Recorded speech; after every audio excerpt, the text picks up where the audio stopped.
to say hello and good morning to our listeners from around the world. I want to welcome you to another edition of This Morning with Soulivity, broadcasting live from our studio right here in the nation's capital, D.C., and on KMET 1490 AM radio in Southern California.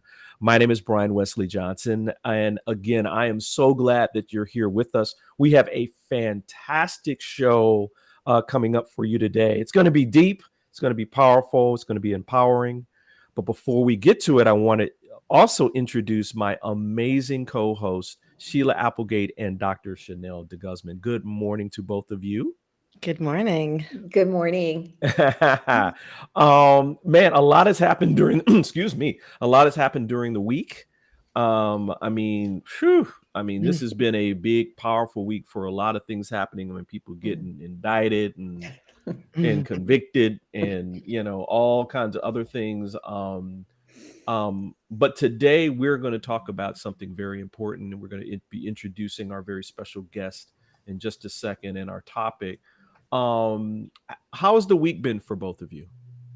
Dr. Chanel, how about you go first? Because I know Sheila's been on already. Brian, it's been a strong week. Sheila, we are settling into now the decision being made for my son going to U of M. We talked about that last week. He's today headed to Cozumel, Mexico for his high school senior cruise. They're going on a cruise. Oh, whoa. Wow. And, I'm on this 6-day journey for working out my second week. So I'm having a fantastic, strong week. All right. Yes. That's I awesome. love it. Sheila, I know you had a fantastic day yesterday because you did this great workshop. How did that go? I did. Oh, the workshop was wonderful. It was a mastermind class on soul love and the new paradigm of partnership. And it was great. It's based in, the person who hosted it is in Europe. So there was a lot of people from around the world, and that's always fun. Oh, wow. Well, I just want to remind people who may have signed up for that class, yet people can still see a replay of that, right? That's free. Yeah, it's up for Okay. 24 hours free. So from 1:00 Eastern yesterday to today. And then you can join the masterclass platform. And it's only $7 a month. Wow. I know. Wow, that's a cool. Wow. We have to talk a little bit more about that. Well, listen, we have a fantastic guest today, and I was talking to him yesterday, and a lot in common, and not just in terms of our experiences, but also in our passion for serving people, including our family. And so I wanted to introduce to you the amazing Kevin Fischer, who is the executive director of NAMI, Michigan. And if you're not familiar with NAMI, NAMI is the nation's largest grassroots mental health organization. The name is National Alliance of Mental Illness. And it's dedicated to building better lives for millions of Americans that are affected with mental illness. Now, Kevin started out as a businessman, but joined NAMI in 2011 as a volunteer after his oldest son, Dominique, was diagnosed with mental illness in late 2007 and was lost to suicide in 2010. Now, after he served on the NAMI Michigan Board of Directors as the NAMI Walks chairperson for 2 years, and as vice president for 2 years, Kevin accepted the role of executive director in 2014.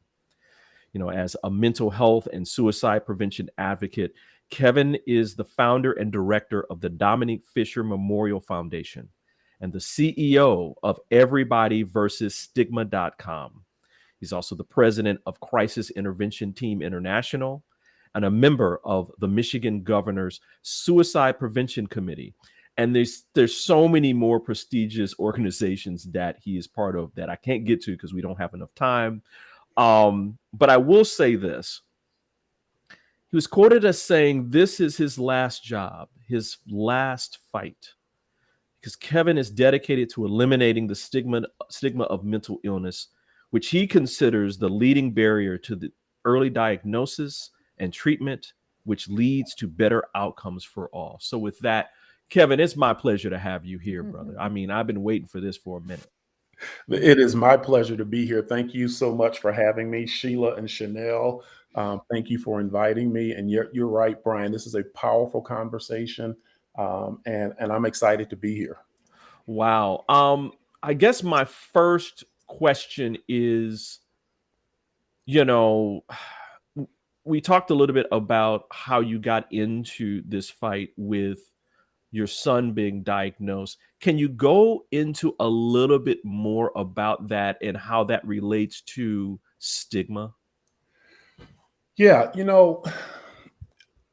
as you and I discussed yesterday, I'm angry, and I'm very transparent and honest about that. I'm angry about losing my son. Mm-hmm, I'm mm-hmm. angry about not knowing more to do to help him. When Dominique was diagnosed, I quickly learned how ignorant we are. And I say that respectfully, not just about myself and my family, but as a society, we are to mental illness, to the treatment of mental illness, to the availability of resources and how we can help our loved ones who are experiencing mental illness. And so that anger is fuel for me though. I am powered now by love. I'm powered by passion, but I'm also powered by that anger for not having the knowledge to be able to help my son more. And that ties into stigma in terms of, you know, stigma is debilitating. Stigma, people always ask me, what does stigma mean? Stigma is a mark of disgrace on a person because of a circumstance or some kind of situation that we tend to make them feel like this was their fault, their choice, and we make them feel less than. And stigma is so powerful that it is the barrier that stops people from first seeking mental health treatment because we don't want anybody to know. We don't want our Yes. friends and neighbors. But it also, in our situation with Dominique, he was already in treatment and he was doing well. Yes. But when he became stigmatized, when family and friends started treating him differently, he stopped participating in his treatment. He stopped taking his medication. He stopped going to therapy, and he started self-medicating with marijuana and alcohol. And 3 months later, my son was gone. Mm, mm, So mm, that's how powerful stigma is. Stigma kills. mm, mm, mm. Wow. Chanel, did you have a question? Well, first of all, just have to acknowledge, so Kevin is a lifelong brother, friend of our family. And so having, witnessed some of this and the aftermath, Kevin you're such a strong, I'll just say warrior in this fight, and definitely understand the anger that continues to fuel you. But I'm so glad that there's love and passion that surrounds that anger, in your fight, and along with Sonia. Um, I could go in so many different directions, Kevin. I think recently I can say that we did have a show on girls in suicide. And so I don't know if you can speak to our young people, the continuing escalation of suicide among our girls in particular. If you want to maybe share a little bit about what's happening and the escalation of their suicide rates. Yeah, and I'm really concerned about this, Chanel, because in the last 2 years, the greatest increase in suicide is amongst teenage girls Mhm, and heavily in the African American community. mhm, So I think last year, the suicide rate for teenage girls increased by 8%. And if we mhm, if we want to put that in perspective, since 1999, the suicide rate for the general population increased by about 33%. In mhm, the African American community, it increased by over 78%. mm, And a large percentage of that is teenage girls. mhm. Wow. And that goes back to, because we also talked about this, Brian and Sheila, about mental health being a contributor, obviously, to these increased suicide rates. Absolutely. Absolutely. Sheila? Well, just talking about that and the variation of statistics that you had and the increases, can you go a little bit further into the stigma and maybe how that affects people by communities and cultures? So, mental illness doesn't discriminate. Doesn't care if you're black, white, rich, poor, gay, straight, Right. Republican, Democrat. That doesn't it just doesn't discriminate. Neither does stigma, but stigma Mm. does vary by community and culture. The Mhm. stigma associated with behavioral health disorders in the African American community, for example, is much different than it is in the Caucasian community. It's different than it is in the Muslim community. It's different than it is in the Hispanic community. Stigma does, in fact, vary by culture and community. And we have to acknowledge that if we want to make any progress, because we have to understand there is no one size fits all solution to this. Right. And for those of us of color, and I'm going to age myself a little bit, just to make a point about the stigma. Those of us that remember the movie Soul Food, Oh yeah. Mhm. if you remember the movie Soul Food, there was a character, Uncle Pete, who they kept in Mhm. the back room at Big Mama's Mhm. house. Mhm. Mhm. Mhm. That is very stereotypical of Yes. how we engage with people in mental illness in our families. We Yeah. hide them. Mm. And Mhm. and in that scenario, the family did what they thought was right. Uncle Pete wasn't out in the street hurting anybody, and Uncle Pete wasn't being hurt by anybody. He was housed, he was fed, he was clean, he He was was safe. yeah, he was safe. Exactly. Mhm. Mhm. But here's the missing part, and all that's great, but here's the missing part.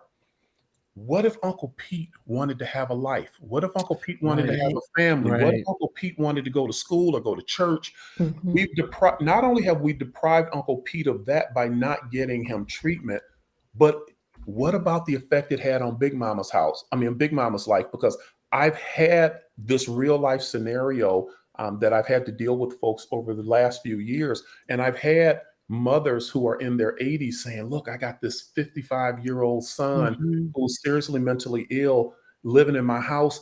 And I don't have a life. I can't leave. I'm a prisoner in my home because if I leave, he might wander off and somebody might hurt him or he might hurt somebody.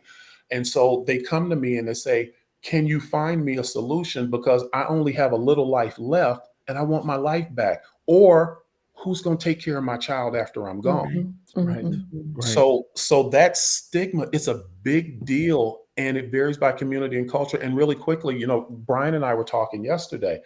Stigma associated with mental illness in some communities is so severe that you lose social status. Yeah. I Mhm. spoke with a lady here a couple years ago who told me even her children disowned her when they found out she had a mental illness. Only her husband stood by her. The rest of her family walked away. Mhm. Wow. Wow. That's hard. That's Yes. tough. Mhm. Mhm. You know, let's dig a little deeper into this because I really want to make sure that people understand what does stigma really look like, right? What is it? How does it show up? Why is it a barrier? And then maybe we can turn toward, some what the crisis models are. So we're going to take a quick break, and when we come back, we'll have more with Kevin Fischer from NAMI, Michigan, because this is all about people empowering people to know that they're not alone and where they can get some help. So we'll be right back in about a minute or so. Have you ever asked the question, if I was to be anything, what would I be? Regardless of money, regardless of status, beyond popularity and fame. Living your passion, feeling your life has purpose. Soulivity is a space to nurture that which lives in all of us.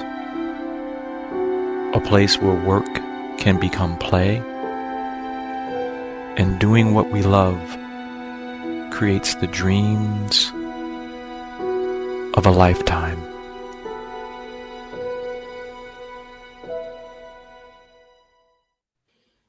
And we're back with more of This Morning with Soulivity with our very special guest, Kevin Fischer from NAMI, Michigan. We're talking about stigma and mental illness today. Before we begin, I just want to throw up some quick statistics that I found from the National Institute of Health and the Centers for Disease Control. Only 16.5% of individuals with depression worldwide seek help. And stigma around mental health is one of the primary reasons. Over 50% of individuals will experience a mental health disorder in their lifetime. I mean, that blew me away. And more than 30% held the stigmatizing belief that a weak personality causes depression. And this is from a study in 2018 that surveyed over 1,000 participants. So this is not something that is just, hearsay or, we're just making up. There are a lot of statistics that are here. And that's the reason why we're talking about this today. Kevin, before we continue on, let's make sure that we're making the distinction between mental health and illness and stigma itself. So what say you, my brother? So, it's interesting. One of the benefits that's come out of the pandemic is we're talking more about mental health and mental illness. Yes. Part of the problem is that those two different things are being intertwined. And so we all have mental health. Mental health is an important part of our overall health and well-being.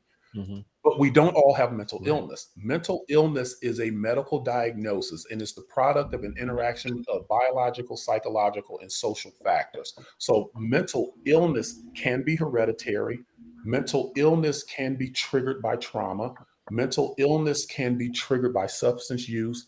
Mental illness can be triggered by so many things. We don't know all the causes for mental illness, but we have to be careful and recognize that mental illness and mental health are two different things. And we always want to promote good, strong mental health. Our ability to cope with our daily responsibilities, meditation, whatever we do for self-care, those are all important components of our mental health that we need to value as much as we do what I call our other physical health. Wow. Let's talk about how stigma shows up, right? I mean, we kind of talked about it more broadly in the first segment, but you and I, again, we were talking yesterday about this, about the, when a person goes into crisis, which is this more severe case, right? How does stigma become a barrier to that person getting the help that they need? Do you have a couple of examples? Yeah, and really quickly, stigma shows in a lot of variations. For example, in my experience with Dominique, when people found out about his diagnosis, they just treated him differently, and basically they withdrew from his life. If a person tells you that they're diagnosed with cancer, you get casseroles, you get fundraisers, right. The church is praying for you, all of that love and support. But if that same person comes and says, I'm living with depression, or I was just diagnosed with bipolar disorder or schizophrenia, everybody heads for the back door. People leave you, and it's not with malice, it's with fear. It is that stigma. And stigma is so powerful because it's something, mental illness is something we don't understand. That's why I say we're ignorant to it, and I mean that respectfully, but that's the term. And so you have cases where, as I mentioned, Dominique's friends withdrew. I was telling, Brian and I were talking yesterday, and I told him one day, my wife, Sonia, and I watched Dominique on the phone, and he was just, for hours, he was just calling person after person. I thought he got a job as a telemarketer. Wow. He was calling friends, people he grew up with, people who he played football with, and they wouldn't return his calls. And it was heartbreaking for him, but it was heartbreaking as a parent to say, you know what, had my son been a jerk to people his whole life, I'd understand people not returning calls. But Dominique and Chanel knows my son. Chanel was like Dominique's aunt. So she knows his personality and his character. Dominique was literally, and I'm not trying to put my child on a pedestal or like he was some angel. Dominique was literally the person who would sit next to the kid on the school bus by himself. And because Dominique was a jock and he was one of the star athletes, he'd have the rest of the team come sit with him too. He had the rest of the team sit with him in the lunchroom. So that was heartbreaking. But let's go further with stigma. Stigma affects the availability of behavioral health care services. We call it racial disparities. Stigma is so powerful that it affects the decisions that are made professionally about where we will have access to behavioral health care, if it's funded, how it's funded. You know, a lot of us, and I'm not going to be a hypocrite, mental illness became really important to me. And I had a minor, psychology minor when I was in college. So it was always something on my radar, but it really became important to me when it affected my life directly, when it affected my son. And in a lot of cases, when decision makers, because I work with legislators all the time, both at the local, state, and federal level, if they haven't been directly impacted by mental illness, they don't take it very seriously when it comes up for funding. When we say we need more resources and psychiatric beds, that's not a priority for them until it hits their family. And then that's when we have that, oh my God moment. Where did all the services go? How can you help my loved one? So that's the power of stigma. Wow. My heart's just breaking. Sheila, did you have a question? Yeah. Oh, Chanel, go ahead. No, go ahead, Sheila. Well, I'm just feeling the heartbreak. The beginning of my career and my education is in working as a psychotherapist in mental illness, and then I moved more into the mental health and meditation side of it. But so I can see faces and remember, the people who are going through this. I've been curious about, I know you're doing a lot of advocacy, and I've been noticing now a little bit from the outside that there's this really dichotomy that's going on where I see a lot more access to help through the social media and like talking about it. But then I also see all these like false diagnoses that everybody's making now. And I'm just wondering, like, what is all that like, and how do you weave through that as you get the truth out to people? It's really concerning. So again, I'll use the last 3 or 4 years since the pandemic. There's been an explosion of online behavioral healthcare resources, and we are really concerned about that. We're concerned that people are self-diagnosing based on information they see on TikTok. You can't do that. Right. You simply can't do that. That is not smart. That's not healthy. The other concern we have is that with all of these virtual resources, call this number kind of deal, we're concerned because you really have to investigate them. Now, we learned through the pandemic that teletherapy can be effective, but it's not a one size fits all. Teletherapy doesn't work for everybody. A lot of people need to be seen in person, especially people with serious mental illness that requires medication and those kinds of things. But the other thing is a lot of these online organizations that are popping up, we're finding out they don't have a behavioral health professional on staff. They're literally, and I'll just be blunt, they're making it up as they go. They're making stuff up in the basement. And what people have to understand is you are dealing with people's lives. Right. This is literally affecting the quality of life, or in some cases, whether a person lives or dies. If you don't give people the right information about their mental health, we lose people like we lost my son. So this is serious. We have to take our mental health as seriously as we do, as I say again, our other physical health. And I use that terminology because mental health is health. There is no health without mental health. We're talking about your brain. Absolutely. Yeah. And Kevin, what it made me realize, and, just touched my heart because of Dominique, but, to know the isolation and the alienation that he felt, and so many people feel because people withdraw. And I think they withdraw partly because of fear, and then also just not knowing a response. They don't know what to do. They don't know. And so, yes, people withdraw, and it is very alienating. So I'll share personally, which honestly, you all, I hadn't even thought about this until we were speaking probably about 5 minutes ago. But at my experience at the University of Michigan, it was extremely alienating. So I went, and I will date myself as well, Kevin. I went in the 80s, and that's when you were the only person of color in your lecture hall, for example, or Right. in your study group, etc. And I remember walking down State Street past the Union with tears, rolling down my face because I was so alienated. I felt so isolated. And I did end up being diagnosed with I don't remember the exact diagnosis, but basically it was depression, but it was not a severe case of depression. But it got to the point where the counselor or the psychotherapist wanted to prescribe medication. And I Mhm. will share with you, through the grace of God, when she wrote the prescription, and I had the prescription, and then I also saw the effect I was having on my grandmother, because my grandmother did not like to see me down and depressed. She started increasing her alcohol use Mm. because there was already an issue there. And once I saw that, and then I got that prescription in my hand, I just said, I'm done with this.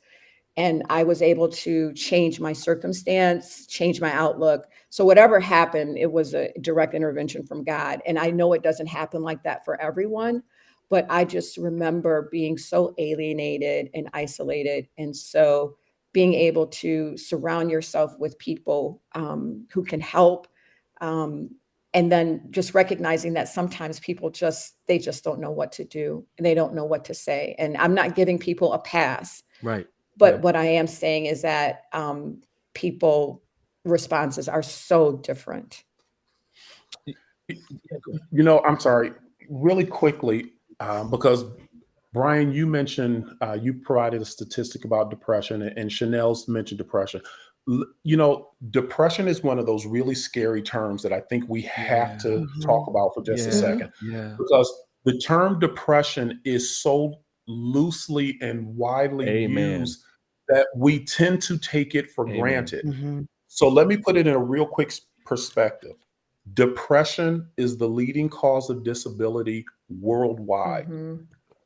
Depression is also the leading cause of Mm. suicide Mhm. Mm. worldwide. So we can't take depression for granted because it's a common term Mhm. that we hear. We have to be really serious and intentional when a person is living with depression. Ab- Absolutely. Absolutely. Absolutely. And I think sometimes, we talk about the difference between being depressed, which is just an emotional state, and depression, which is a medical condition, right? Mhm. Mhm. Um, let's talk about, you and I were talking about how does society respond, right, when a person is suffering from mental illness. And I think we both came to the conclusion that it's always a crisis response. Can you Mhm. tell us about that, and then maybe tell us, like, what would be the ideal? Yeah. So, unfortunately, one of the other misses we have is we have to be really intentional about the language we use. For example, whenever we lose someone to suicide, at the end of the news report, the anchor or reporter will always say, "Now, if you know someone who's in crisis, call now. The number is 988, which is a great new avenue for Mhm. Mhm. people. Before it was the 1-800-276 talk." But my point is this: the messaging that's received by the public is that we should wait until somebody's in crisis to get them help. Right. And that's the absolute worst thing we can do. I call that a fail first model, because now you're in a situation where when we say crisis, most people think in terms of that's when a person is perceived of danger to themselves or others. We don't want to wait for that. We tend to see that there's a building up. It's very rare that it's a spontaneous situation where now all of a sudden I'm a danger to myself or somebody else. So when we see that building, and I experienced this with Dominique, I saw times when Dominique was getting outside himself. He was becoming more aggressive. And I would take him to the crisis center, which was not the popular thing to do, but I was trying to keep him safe and the people around him safe. And I guess all I'm saying is we need to be proactive about mental illness and mental health care rather than reactive. Don't wait until a person is in crisis, because once you're in crisis, again, I call it a fail first model. You are hoping that the person doesn't hurt themselves. Most of us don't know what else to do but call the police. And I am also the president of CIT International, which is a collaboration between law enforcement, behavioral health care professionals, people with lived experience, and advocates to try to create the safest response for people who are in crisis in the least intrusive manner, and make sure we get people to help, not hurt, not harm them, not criminalize them and take them to jail, and not have to take them to the emergency room. So the earlier we intervene, the better the outcomes. And oh, by the way, if there are any politicians listening, it's also the least costly. Right. Right. Everything down to dollars and cents. And we've got great data that show, for example, here in Detroit, if we intervene, if a person gets proactive mental health care from, let's say, community mental health, it costs on average about $8,000 to $9,000 a year. If that same person is put in jail, it costs us anywhere between $80,000 to $100,000. Right. So we save money by being proactive, not reactive. Absolutely. Hey, Kevin, you made me think of, so it takes a long time sometimes to see the effects of the mental illness. And it reminds me of adverse childhood experiences. And so I know that I believe it's over 70% right here in Michigan, people are still carrying around adverse childhood experiences, trauma that goes unresolved, that could lead into depression and then lead into mental illness. Can you speak about the unresolved trauma that we carry from childhood? You know, in addition to adverse childhood experiences or adverse life experiences, if they go unaddressed, not only can they lead to situations that are harmful to our mental health, but not dealing with or resolving that trauma hurts us physically. There's great data out there that shows that adverse childhood experiences unresolved lead to greater rates of heart disease, cancer, stroke. I always like to say in common terms, if you don't deal with your trauma, it will deal with you, and it will manifest itself in a physical form. And so it's not just a negative effect on our behavioral health going forward or our ability to form healthy relationships. It manifests itself in physical ways as well. So we got to understand that it's, as the slogan says, it's okay not to be okay. Yeah. It's okay to have a therapist. Yeah. It really is. Some of the most powerful people I know go to therapy every week. Right. So let's deal with, and even for me, even this conversation, this is therapeutic for me. When Dominique died that first year, I didn't talk much about it. I kept it inside because I had 3 other children to deal with. And I thought they needed to see strong dad who still got up and made breakfast for them and lunch and did homework with them and all of that. But when I sent my kids off to school. They didn't know Dad was balled up in the bed, crying his eyes out all day. And I would clean myself up when it was time to go pick them up. And I put on a smile and I cooked dinner and I did homework and I did all that stuff with them. Guys, I came within hours of taking my own life. Wow. I really did. I got to a point and I prayed and I cried and I went to therapy and I was in support groups and I was doing all the stuff I thought I needed to do, but I was suppressing a lot, and it drove me to the brink. And so we can't hold those things inside. They will hurt us. Wow. Right. Thank you for sharing that, Kevin. Absolutely. Absolutely.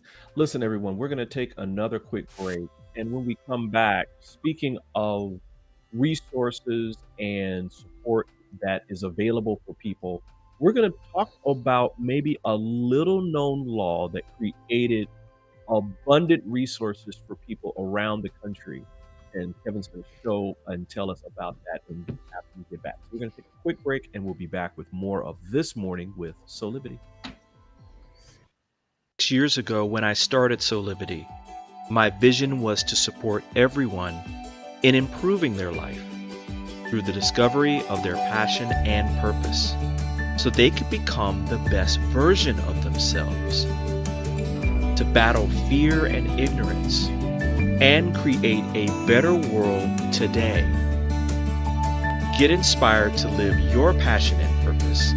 Visit Soulivity.com now. Told you it was going to be quick.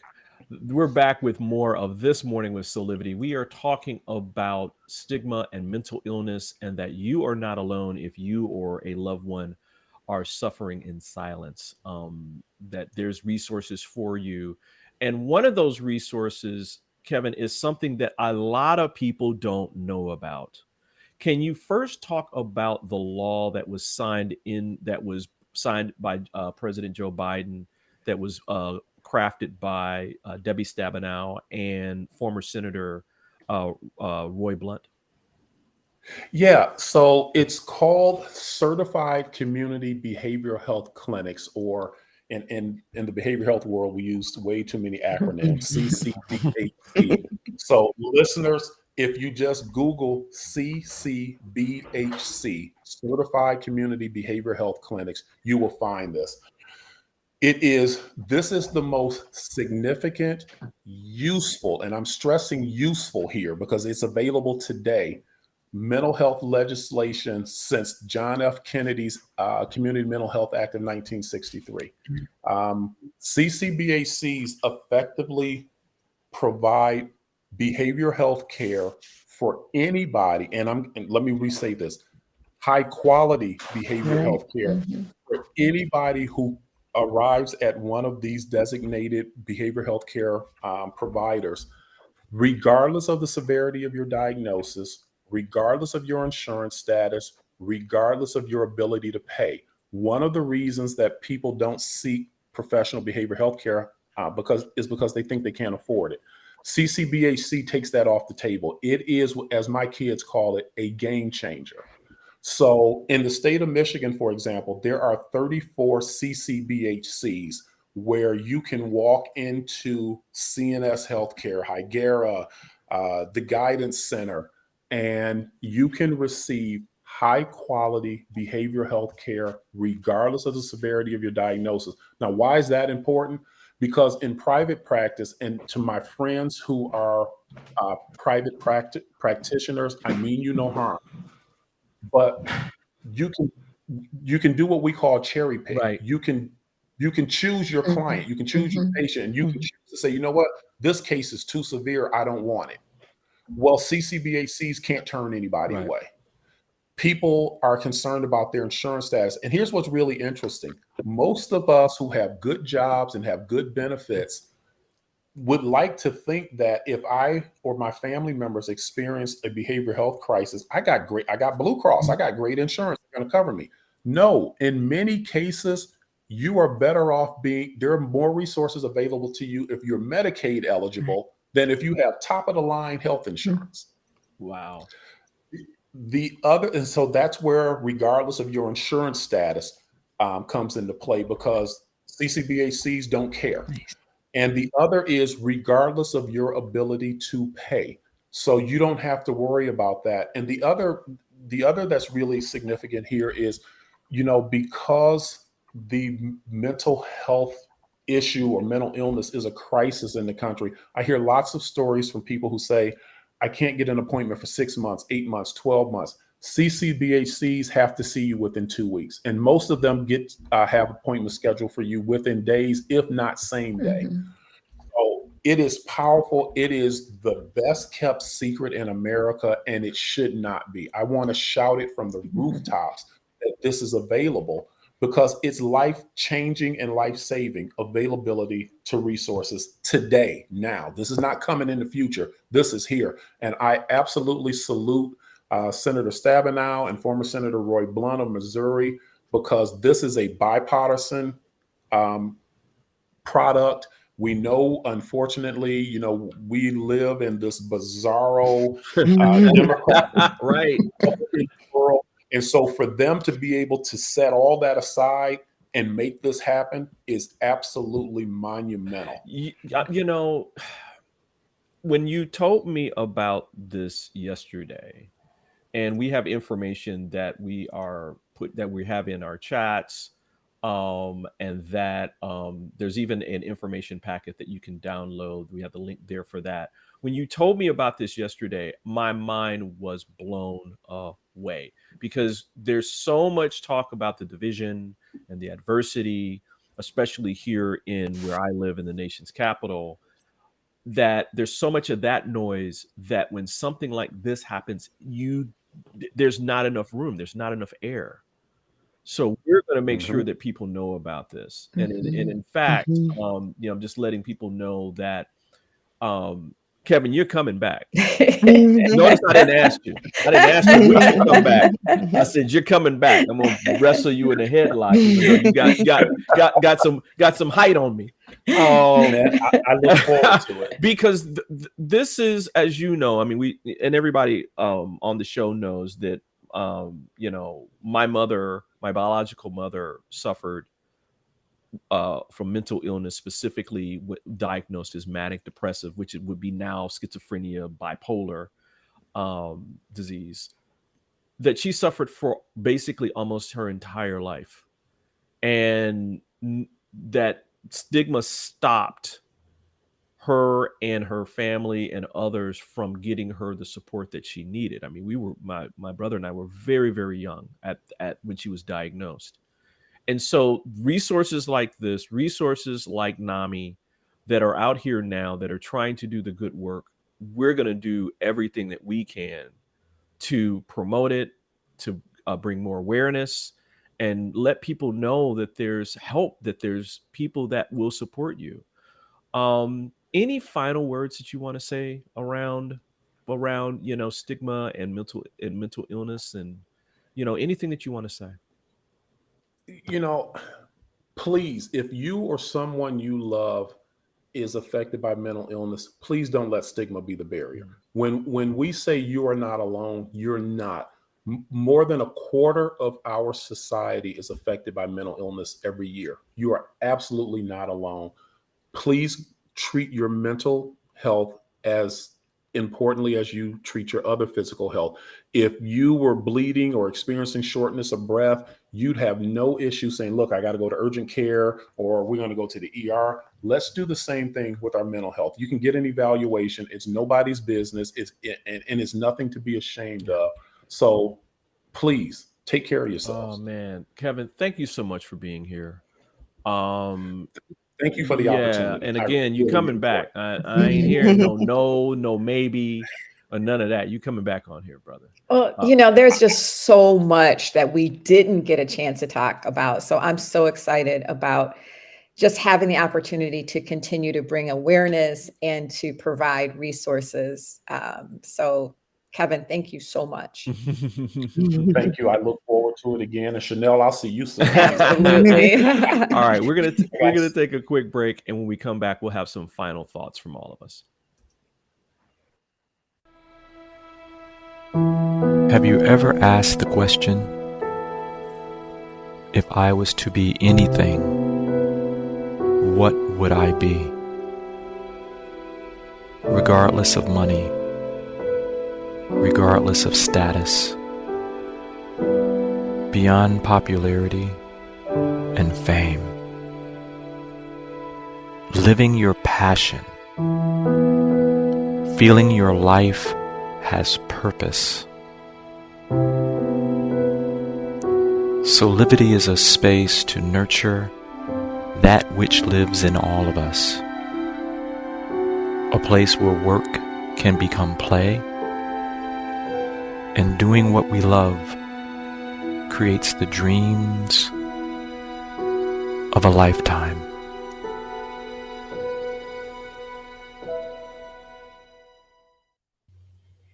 And we're going to go to some final thoughts. Sheila, you have any final thoughts? Yeah, first of all, thank you to Kevin, because this was such an important show. And I did not know about CCBC, so I'm a little excited over here. And I will get that out to everyone I can.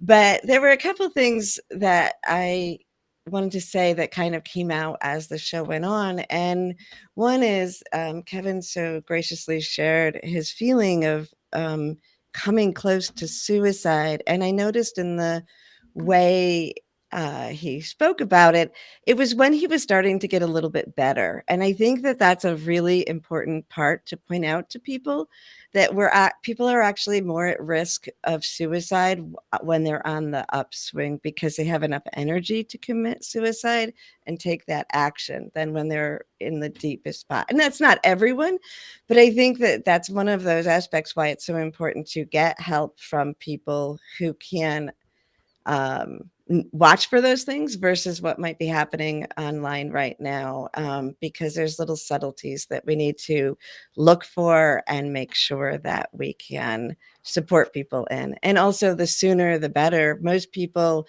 get diagnosed with the mental illnesses at teenagers or older, because that's when they take effect, or they become most prominent. But if you can get the help earlier, you could really take a much smoother path throughout the whole life. Thank you for that, Sheila. Absolutely. Dr. Chanel? I would just say, again, as I put in the comments, I'm full. I'm so full and I'm grateful, just to have Kevin as a phenomenal resource and advocate and a fighter for mental health. And he started talking about maybe some of the things that we can do and things that we've already talked about. So continuing to attend to your mental health, your emotional state is so important, in being proactive, and simple things like conscious breathing, something that we do on the show before we go on air. Being able to be grateful and express your gratitude for the things that are right in front of you, like your loved ones, and having some physical outlet. Keep moving, have movement so that you can, I like to say, I keep the charge off of me because I work out, so I don't let things build up.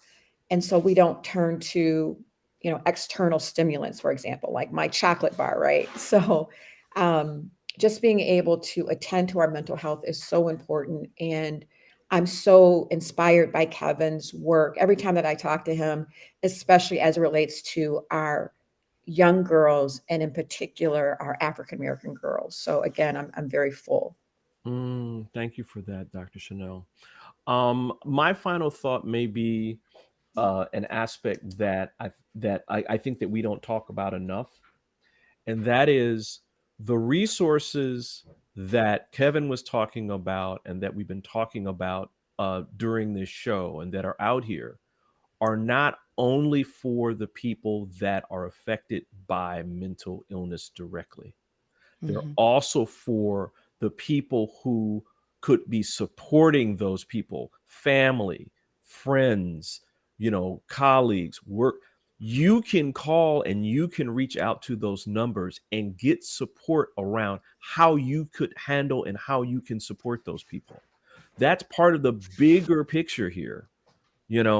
If everyone is knowledgeable and knows more about how to see signs of mental illness, how to support people when they are going through that, and supporting people as they get help and are getting better, then the effects of stigma can die. It can literally die. Mhm. So just Mhm. want to remind people that those resources are also available to you, because that would be helpful for you to understand maybe what's going on inside of you internally, and being able to heal that so you can help and support your loved one. So I just want to let that be my final thought on Can that. I say one more thing just to springboard Sure. off of that? When Sure. you call a place like the clinic, the CCBC, you don't have to know what's wrong with you. You just have to call and they'll Absolutely. figure it out, you Exactly. know? Show up. Yep. Yeah. Mm. Well, wow, what an important show. Really quickly, just want to put up here that you can find out, get some more help and support by contacting NAMI. And that's at the NAMI.org. There's a home you can register to get regular information. You can contact support. You can also reach out to the local and regional NAMI centers, including NAMI Michigan, which is part of where Kevin is at. Also, please use the information that we put in our chats today. I mean, information there. Also, really quickly, Sheila, you've got some things coming up on the weekend. Just want to kind of really quickly talk about that with the Infuse Your Finances with Joy live workshop that's coming up.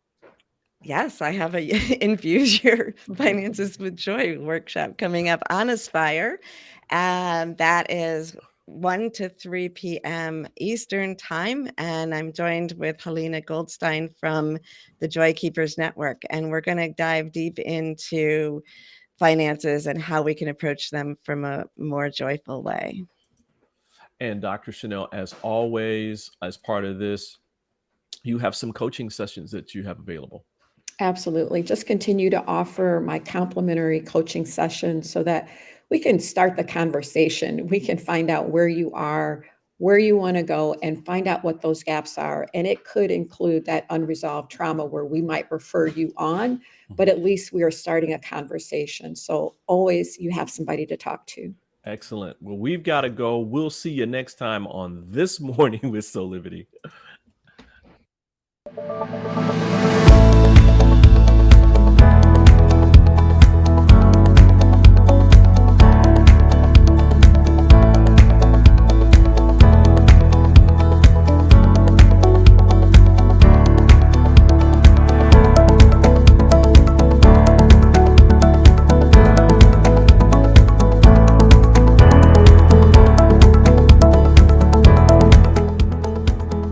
This work is subject to copyright owned by Affinity Global LLC. Any reproduction or republication of all or part of this is expressly prohibited unless Affinity